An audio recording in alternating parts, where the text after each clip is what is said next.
The first time I saw her was in this place that looked like paradise. A golden meadow with gurgling brooks gleaming under the sun. There she was, seated gracefully, bathed in nature's chiaroscuro, like a figure in a Renaissance painting. It was a springtime picnic, and we were there as friends of a friend. She said her name was Noor, and I noticed in her hands a little diary. Sketches or poems, I asked, at which she looked into my eyes, seeking something, before letting me in on her secret. The pages of a diary were filled with a myriad of rich, intricate sketches of avian life, speckled with words and botanical motifs. And as she turned page after page, her face aglow talking about her feathery friends, I couldn't help but notice her hands. Small and delicate, smooth and soft. There was a subtle strength in the grace of her movements. On my drive back to the city that day, I realized something had changed. There was this new light that had made its way into the labyrinth of my mind that would go on to illuminate every thought in the weeks to come.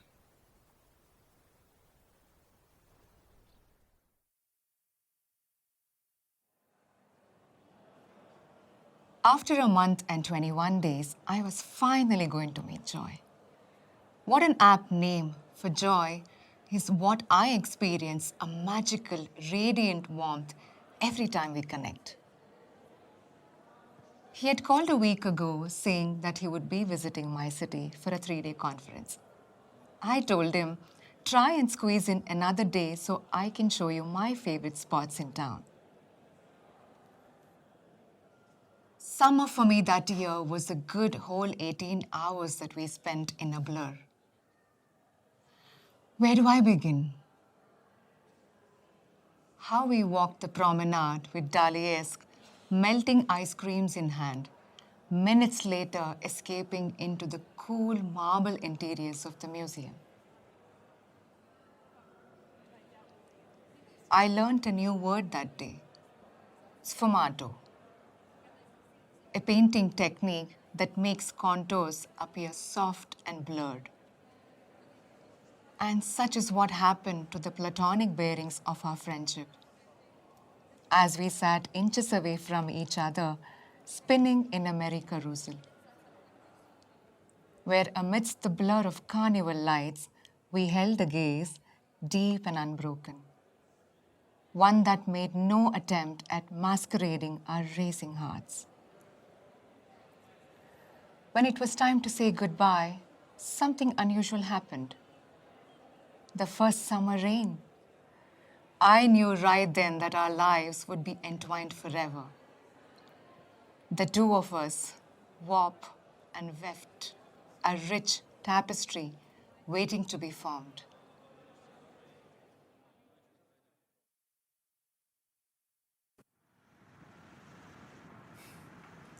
In July that year, Noor invited me to a backpacking trip somewhere in the Far East. The place we were visiting usually experiences peak summer during that time. So imagine our surprise when we caught ourselves in the middle of a typhoon. 3 days of being stuck indoors, experiencing the world outside through translucent and diffused window views. But the situation had only brought us closer to a moment, the possibility of which we had already imagined.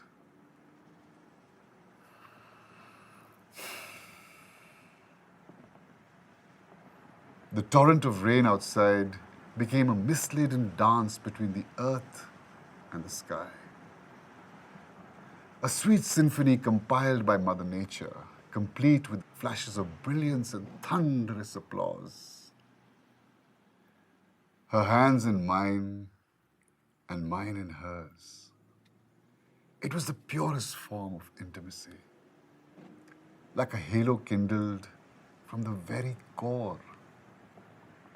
We became two familiar particles in this infinite cosmos, suspended in the same wavelength of energy, thought, and emotion. The after moments and the days that followed proved to be phosphorescent in evoking memories of all that had transpired.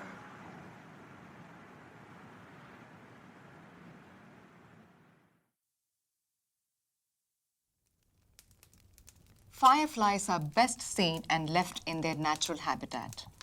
Yet we capture them in fancy bottles and jars to be, what, entertained? The more I think about it, the more I seek to understand. Why does love entail feelings of wanting to keep people close to oneself? In my mind, it was possible for two people to be in love, even if they lived on either side of the equator. To Joy, though, it just didn't make sense.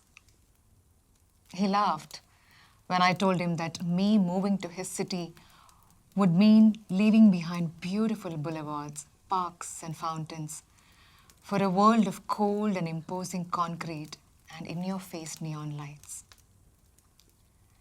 These should be the least of our concerns, he said. That was the first time I sensed a drift. That what I had willingly embraced was now an entanglement. That somewhere, somehow, the warp and the weft were not aligned. It was beautiful while it lasted, this bond that we shared. But along the way, like the very light that we brought into each other's lives, we dispersed,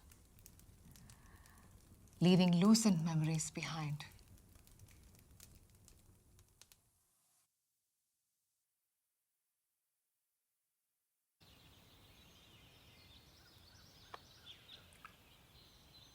Years later, I found myself in Paris, scouting for a good neighborhood to set up an office.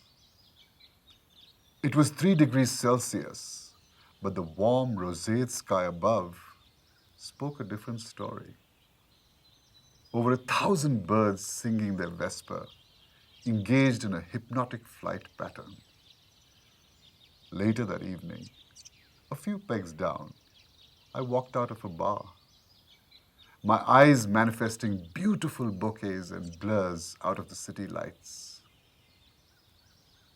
I soon found myself on a quaint cobbled street filled with cafes, galleries, and boutiques, an endless row of Parisian charm.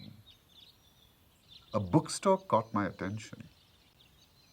It was the most brightly lit and had signage fashioned in a nature-inspired hand-drawn font.